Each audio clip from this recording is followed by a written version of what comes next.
Pemanggilan sejumlah influencer oleh Barreskrim Polri sebetulnya dilakukan sebagai bagian dari pengembangan penyidikan kasus trading bodong Kotex yang telah menjerat Doni Salmanan. Barreskrim bisa saja meloloskan mereka dari jerat hukum selama tidak ditemukan mens rea atau niat jahat.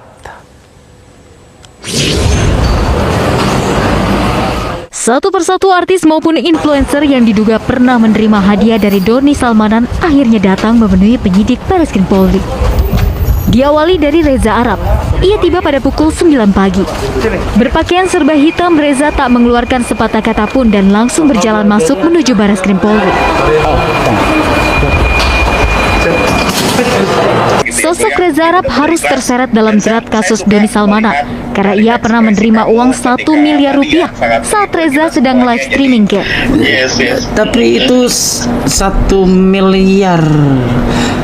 Lalu Tak lama setelah Reza Arab, influencer Arif Muhammad juga tiba di Barreskrim Polri pada pukul 10 pagi.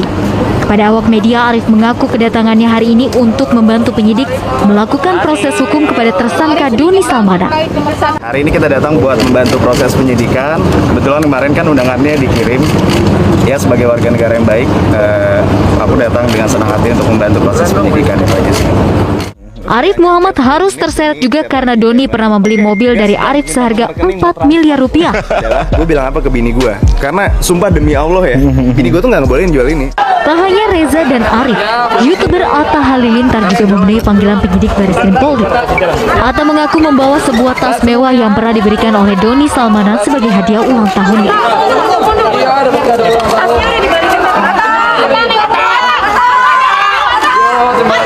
Menurut jadwal, mereka sedianya diminta hadir pada Jumat dan Senin pekan depan. Namun mulai Rabu kemarin, beberapa artis langsung memenuhi panggilan. Seperti musisi Rizky Febian yang datang pada Rabu siang. Selama diperiksa, ia mengaku dicecar 19 pertanyaan oleh penyidik. Rizky mengaku tak ada permintaan dari penyidik soal pengembalian uang senilai 400 juta rupiah. Tidak lelah. Saya lelah melihat kalian teriak-teriak soalnya dari tadi nih. Saya mau santai-santai aja padahal. Saya tuh cuma mengikuti laporan, terus juga mengikuti panggilan.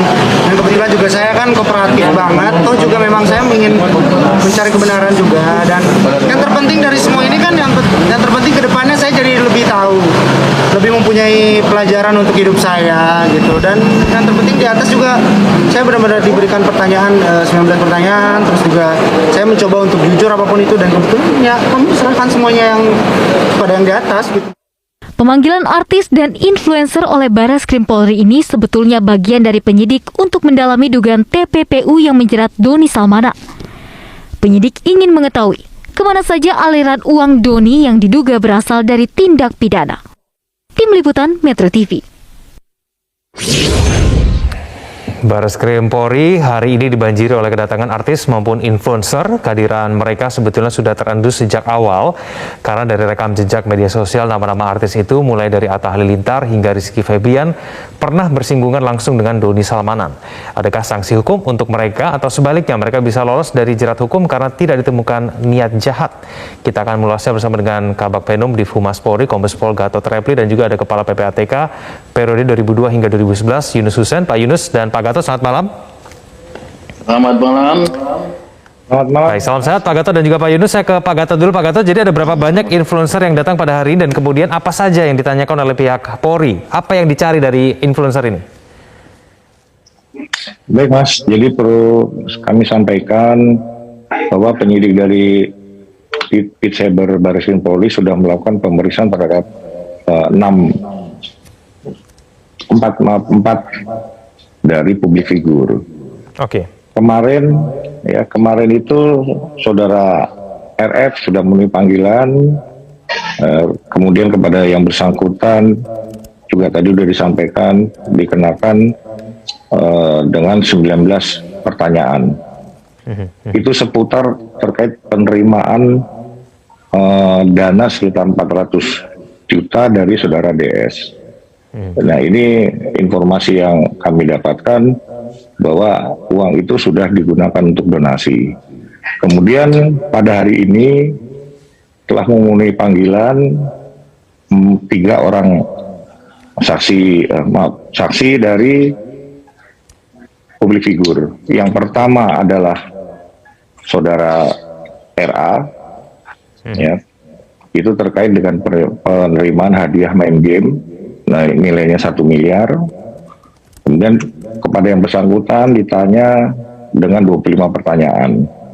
Dan kepada penyidik rencananya juga akan mengembalikan uang yang sudah diterima itu melalui penyidik untuk dilakukan penyitaan. Kemudian yang datang juga hari ini memenuhi panggilan penyidik adalah saudara AH. Ini terkait dengan penerimaan 1 buah tas merek Dior pada saat yang bersangkutan melaksanakan pernikahan. Dan kepada yang bersangkutan ditanya dengan 25 pertanyaan. Kemudian untuk saudara AM, saksi atas nama AM, ini juga sudah dilakukan pemeriksaan dengan 16 pertanyaan seputar terkait pembelian 1 buah kendaraan yang seharga 4 miliar. Dan kendaraan tersebut sudah dilakukan penyitaan. Dan rencananya besok masih ada lagi publik figur yang akan dimintai keterangan oleh penyidik. Demikian, Mas. Baik, Pak Gatot, ada berapa banyak sih total influencer yang diduga menerima aliran dana ini dari DS ini, Pak Gatot?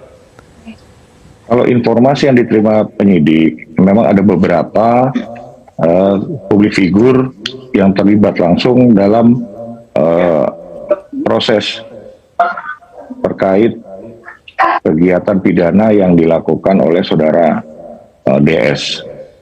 Nah, ini yang baru dipanggil memang baru 4. Untuk yang lainnya masih terus dilakukan pendalaman oleh penyidik, Mas. Tapi besok sudah akan dipanggil lagi yang lain begitu ya, Pak Gatot ya? Betul, betul sekali, Mas. Identitasnya sudah ada, Pak Gatot? Rencananya besok yang akan dimintai keterangan adalah saudara RB dan AF. Demikian, Mas. RB dan AR. Oke, baik. Saya ke Pak Yunus. Pak Yunus, kalau dari pengamatan Anda sendiri, selebgram yang datang pada hari ini, yang diduga kemudian menerima aliran dana dari DS ini, apakah kemudian mereka bisa dijerat juga dengan TPPU, Pak Yunus? Jadi begini, TPPU terkait dengan mereka ini, kalau pelaku utama itu bisa terkena pasal 3 atau pasal 4. Pasal 3 itu melakukan tindakan, intinya ada 2, yaitu mengubah hasil kejahatan atau memindahkan, mentransfer dengan berbagai transaksi dengan tujuan menyembunyikan, menyamarkan. Itu pasal 3 untuk pelaku utama. Pasal 4 gitu juga. Pelaku utama inti perbuatannya menyembunyikan, menyamarkan asal-usul, keberadaan, status, pengalihan. Ini juga pelaku utama. Nah, kalau untuk bukan pelaku utama yang katakanlah tadi menerima, menguasai harta kekayaan hasil kejahatan itu ada 2 variasi. Pertama, kalau dia menerima, menguasai harta kekayaan hasil tindak pidana tadi tanpa ada perjanjian pokok ya, kemudian dengan itikat tidak baik ya, dia tidak menyembunyikan, menyamarkan si penerima ini, dia lebih banyak menikmati sebenarnya. Mirip dengan pasal penadahan, pasal 480 KUH pidana. Itu bisa terkena pasal 5 kalau dia tidak ada itikat baik ya, kemudian tidak ada perjanjian ataupun underlying transaction yang mendasari transaksinya itu ya, dan dia tidak, di samping itu apa, harusnya dia mengetahui atau menduga itu ada sumber yang tidak sah. Ini kalau yang bisa terkena. Ada juga yang tidak bisa terkena, misalnya orang menjual mobil, menjual rumah, menjual makanan, menjual beras kepada si pelaku utama. Dia tidak tahu itu hasil kejahatan, ada perjanjian jual beli, mobil, rumah, beras misalnya itu, ada perikatan pokok dan dia beritikat baik, dan itikat baik itu kelihatan dari adanya transparansi misalnya, tidak gelap-gelapan, tidak menerima sesuatu yang tidak wajar, harganya juga wajar, tidak di bawah harga pasar misalnya. Nah, untuk mereka ini karena dia beretikat baik harus dilindungi oleh hukum dan tidak bisa dikenakan pasal 5 karena dia orang yang beretikat baik menjual barang atau jasa kepada si pelaku pidana. Itu boleh-boleh saja. Yang penting dia bertikat baik dan harus dilindungi. Pak Yunus. Tapi ada juga yang tadi model pertama, nggak ada etikat baik, dia sengaja menerima menguasai hasil pidana yang dia ketahui, tidak ada perjanjian pokoknya, tidak ada katakanlah etikat baik, tidak transparan. Ini kemungkinan bisa terkena pasal 5 yang mirip dengan pasal 480 KUH pidana penodaan. Kurang lebih begitu, Mas. Oke, tapi kalau misalnya nilainya itu tidak wajar nih, Pak Yunus, misalnya kemudian Reza Arab gitu ya menerima 1 miliar karena streaming game online, lalu kemudian ada 4 miliar jual beli mobil begitu, Arif Muhammad. Ini harga yang kemudian tidak wajar ini, apakah kemudian bisa kita katakan memperkuat dugaan bahwa sebetulnya mereka ini terlibat dalam TPPU, Pak Yunus? Ini dua hal yang berbeda ya. Jadi kalau yang menerima 1M tadi ya, kan pasalnya menyebutkan yang diketahui atau patut diduganya ya. Kalau diketahui mungkin dia katakanlah tidak tahu persis, tapi dia patut menduga ada sumber lain yang tidak sah yang menghasilkan 1M ini misalnya ya. Dan ini tidak lazim dia terima seperti ini, tidak seperti biasanya, tidak ada underlying transaction-nya, mungkin tidak transparan, mungkin dia terima juga keuntungan-keuntungan pribadi terkait dengan ini. Jadi kemungkinan mendekati pasal 5 kalau menerima jumlah besar yang tidak wajar, dia menikmati, menguasai, tidak ada underlying transaction, tidak transparan misalnya, ada konflik of interest, kemungkinan bisa terkena pasal 5. Tapi kalau menjual mobil saja misalnya, rumah, tanah misalnya, sepanjang harganya itu wajar, dilakukan transparan ya, tidak sembunyi-sembunyi, ada perjanjian mereka jual beli yang wajar, dan tidak ada konflik of interest dalam arti dengan kepentingan berbenturan pribadi dengan kepentingan pendengar hukum misalnya, dia kita anggap pihak yang bertikat baik. Jadi orang yang penjual yang bertikat baik harusnya dilindungi juga gitu oleh hukum dan tidak dapat dikenakan pasal 5 karena dia penjual yang bertikat baik. Oke, saya kembali ke Pak Gatot. Pak Gatot, apakah tidak ada perjanjian pokok, tidak ada niat baik, kemudian ada dugaan menyamarkan? Apakah hal-hal poin-poin seperti ini ditemukan di 3 influencer yang datang pada hari ini? Jadi dari hasil penyidikan pemeriksaan terhadap saksi ketiganya, ini masih terus didalami untuk apakah yang bersangkutan terkait dengan TPPU atau tidak. Tentunya nanti penyidik akan melakukan gelar perkara, demikian Mas. Oke, baik. Tapi jumlahnya pasti akan lebih banyak begitu ya, Pak Gatot ya, yang menerima aliran dana ini. Cara kemudian polisi untuk kemudian bisa mengetahui berapa banyak orang yang menerima aliran dana dari DS ini, bagaimana caranya nanti, Pak Gatot? Seperti disampaikan bahwa kita menyarankan, penyidik menyarankan untuk korban-korban ini membentuk suatu paguyuban yang tujuannya nanti dikoordinir oleh satu kelompok, satu orang atau yang ditunjuk untuk mendata. Kemudian nanti kami terbantu dengan pendataan dari paguyuban tersebut. Meskipun juga kami sudah menyampaikan ada nomor hotline yang sudah disebarkan, kami tetap mengumpulkan data-data tersebut. Tujuannya untuk mempercepat penyidikan. Oke. Tapi pihak Polri juga mengharapkan bahwa adanya kesadaran sendiri begitu ya dari yang menerima uang dari DAS ini untuk segera melapor kepada Polri begitu ya Pak Gatot ya? Betul Mas. Kami masih juga terus melakukan tracing aset dan berkoordinasi dengan PPATK.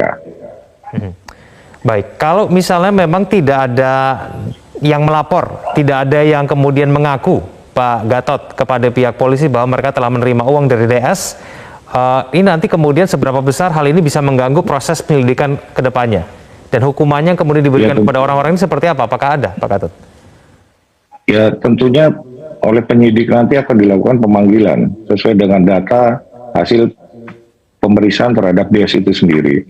Selain hasil tracing aset dan aliran dana yang dilaporkan oleh PPATK tersebut yang dianggap itu adalah ilegal. Demikian. Baik, ini tidak harus jumlah besar ya Pak Gatot ya, jumlah kecil pun tetap harus melapor begitu ya, semua yang menerima uang dari DS ini? Ya, semua yang terkait dengan masalah aliran dana tentunya akan dikumpulkan, kemudian oleh penyidik nanti akan disampaikan lagi untuk pendataannya untuk mempercepat daripada penyidikan. Oke, baik. Pak Yunus, cara kemudian yang paling efektif untuk mengetahui bagaimana kemudian aliran dana ini mengalir kemana saja, siapa saja kemudian yang menerima, itu apakah ada cara yang efektif, Pak Yunus? Bagaimana kemudian bisa mempermudah proses penyelidikan ini ke depannya? Jadi yang harus dibuktikan oleh penyidik yang dicari adalah hubungan antara tindak pidana asal dengan hasil kejahatan. Istilahnya ada nexusnya. Nexusnya ini bisa menggunakan alat-alat bukti, misalnya bukti tertulis, ya, bukti dari PPATK, hasil analisis, misalnya itu walaupun bukan alat bukti bisa jadi bahan petunjuk untuk mencari alat bukti, ya. Kemudian pengakuan mereka, ya, bisa juga dari ahli, ya. Bisa juga bukti-bukti ITE. ITE itu sesuai dengan pasal 5 Undang-Undang ITE, transaksi komunikasi elektronik bisa menjadi alat bukti. Nah, kalau itu menunjukkan adanya nexus, ada hubungan antara pidana asal dengan aset-aset itu, berarti itu memang benar hasil kejahatan.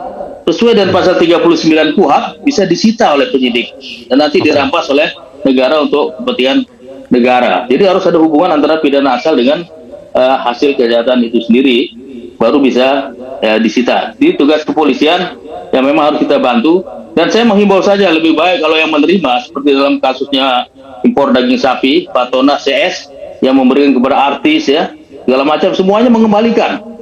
Ada artis, ada mahasiswi, ada segala macam mengembalikan. Ada mereka tidak diproses yang mengembalikan ini karena dianggap kooperatif, membantu penegak hukum, dan tidak terbukti dia menerima, menguasai, menikmati hasil tindak pidana itu lebih baik kalau menurut saya. Kalau untuk mereka yang menerima, ya. Tapi kalau yang menjual barang, saya anggap mereka relatif lebih terproteksi, karena kalau memang dia jual beli tanah, rumah, katakanlah makanan dan sebagainya, kalau memang ada underlying transaction, perjanjian jual belinya, dia bertikat baik, tidak menerima, menguasai, menikmati, dia harusnya diproteksi kalau para penjual. Baik, Pak Gatot, terakhir, apakah ini artinya bahwa aset-aset yang sudah dikembalikan itu tidak akan dikembalikan kepada influencer ini, akan disita kemudian untuk kepentingan penyidikan selanjutnya? Betul, Mas. Jadi semua aset yang terkait dengan tindak pidana yang dilakukan oleh DS ini tentunya semua akan dilakukan penyitaan yang nantinya tentu untuk diserahkan nanti keputusannya oleh pengadilan. Demikian, Mas. Baik. Ya, boleh menambah dikit, Pak, ya. Jadi sesuai dengan penjelasan umum Undang-Undang 8 2010, benar yang Pak Gatot disita, nanti pengadilan yang memutuskan dirampas. Nah, Undang-Undang 8 2010 mengenai TPPU memungkinkan dikembalikan kepada korban, ya. Kalau negara rugi dikembalikan kepada negara kasus korupsi, tapi kalau korban banyak dirugikan bisa dikembalikan kepada korban. Itu bunyi penjelasan umum Undang-Undang 8 2010. Oke, baik. Terakhir, Pak Gatot, besok dua saksi yang dipanggil, RB dan AR, akan dipanggil jam berapa? Besok rencananya akan dipanggil pukul 10.00 WIB, Pak. Oke, baik. Pak Gatot dan juga Pak Yunus, kita akan tunggu bersama nanti hasil dari pemeriksaan kedua influencer yang dipanggil juga esok hari. Terima kasih Pak Yunus, terima kasih Pak Gatot telah berbagi informasi bersama kami di Prime Time News. Selamat malam.